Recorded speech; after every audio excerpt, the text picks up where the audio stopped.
of pressure off of you.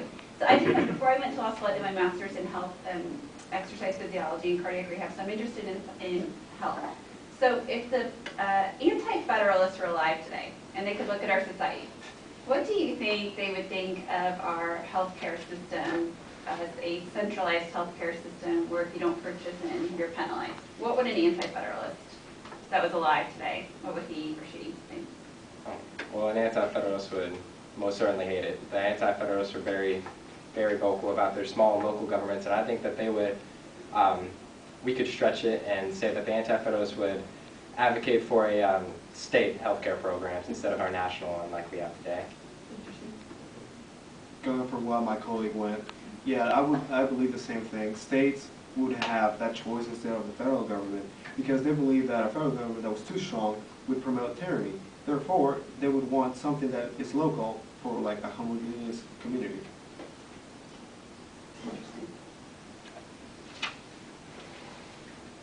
All right, let's shift gears. Which rights, individual rights we're talking about, still need ongoing protection today? Protection. Well, let me re-ask because it sounded like I said production. So which individual rights need ongoing protection today? I believe that all of our individual rights will always need protection throughout history, especially as an example, all the rights in the First Amendment, because without the First Amendment, like the right freedom of speech and to protest, we can't change the government, and we can't protect ourselves from a tyrannical form of government in which it doesn't represent us properly. Why is that freedom of speech so important? I believe that the freedom of speech is so important because if we didn't have the freedom of speech, we wouldn't be able to express ourselves like we wanted to. If we had no freedom of speech, we wouldn't be able to tell anyone what we actually are thinking of and would be ruled under one person just like we were back in the colonial times. This would create a great problem because people would think but wouldn't be able to express themselves. So they would end up not doing anything and things wouldn't change. It would just stay at a constant place, like it would plateau. Going off of what my colleague said, the freedom of speech promotes change in our government and change in the world. Without change, we would be a stagnant nation of robotic peoples running around doing the same thing every day. Everybody would be the same, and America is not that nation. That's without the freedom of speech, we wouldn't be able to express ourselves and be individuals with everybody the same way and everybody doing the same thing. We would teeter off towards a more like socialistic, communistic kind of country instead of the democratic republic we are today.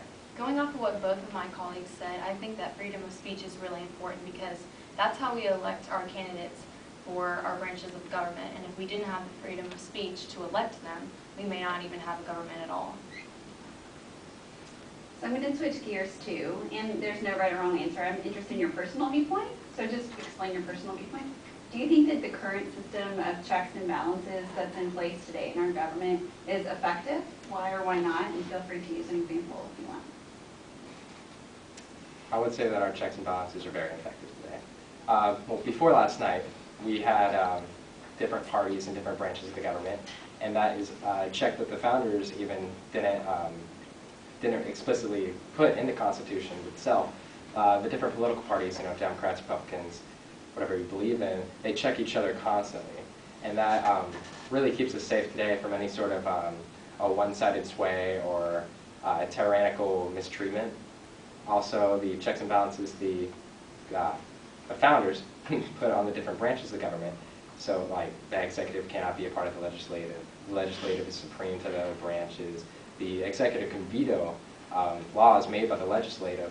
These all protect us today. A recent veto that the Congress had, they overrode President Barack Obama's veto was of JASTA with a 2/3 majority vote. That check, if they were trying to protect the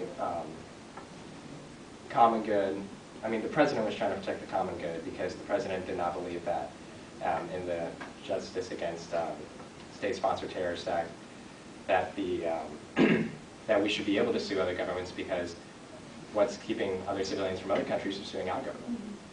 Where do we draw that line? And I have one follow-up question. I think you all talked about the First Amendment and why it's so important. Do you believe that the First Amendment applies to social media and that the right to express yourself via Snapchat or whatever the case may be should be protected in the same way as like the right to speak out in this classroom? I believe that it shouldn't be protected on social media. The reasoning being is that some people may post threats, just like in Twitter, there was a tweet saying that someone was going to bomb an airport. See, that's putting someone's life at risk, because we don't know if it's a real threat or if it's a fake threat. So we need to put restrictions so that people don't underestimate it and take us like the fools, because we need to put seriousness when it's dealing with other people's lives. I agree with my colleague. I believe that there should be restrictions on the things that we post on social media, because without restrictions, where do we draw the line as to what we can say or who we hurt? Because if we hurt somebody and we didn't mean to, I mean, we did mean to because we posted that picture or tweet or whatever we did on social media, but what would happen to us if we hurt other people? People would look down on us as like we were just bullies. So I believe that we need to put restrictions on the things we say so people don't hurt other people as badly. I disagree. I believe that the that censorship and social media, that draws a line for the government and for people stopping us from expressing ourselves. And where does that line stop? You know, if they draw the line here with social media, it could go to, you know, TV, go to radio. It could go to me speaking out in this classroom. We could have an armed guard there with a sniper on my head. And if I said anything bad about Barack Obama, I could be shot. You know, I mean, I hope the future of our country is not like that. And if we don't draw that line with the social media, I don't believe that will ever happen. Interesting. Scott, with one more question for you. Yeah, to actually quickly, just let me ask you a yes or no. You talked about the government on social media. Does the First Amendment protection extend to Twitter or Instagram censoring that you put on your account? Just yes or no? I So, yes, okay, so you believe that the First Amendment protection is extended to actions by the the company? First Amendment is, it refers to the government censoring us. Correct. That's a private organization. Very good. Thank you. All right, so final question. The Heller decision expanded gun owners' rights in the District of Columbia. So you have just an anti-federalist or federalist answer to this question. Which group would be more in favor of the outcome of the Heller decision? Federalist or anti-federalist?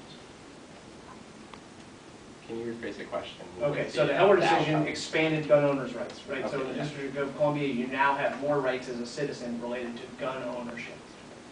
Would either the Federalists or the anti-Federalists be more in favor of that decision?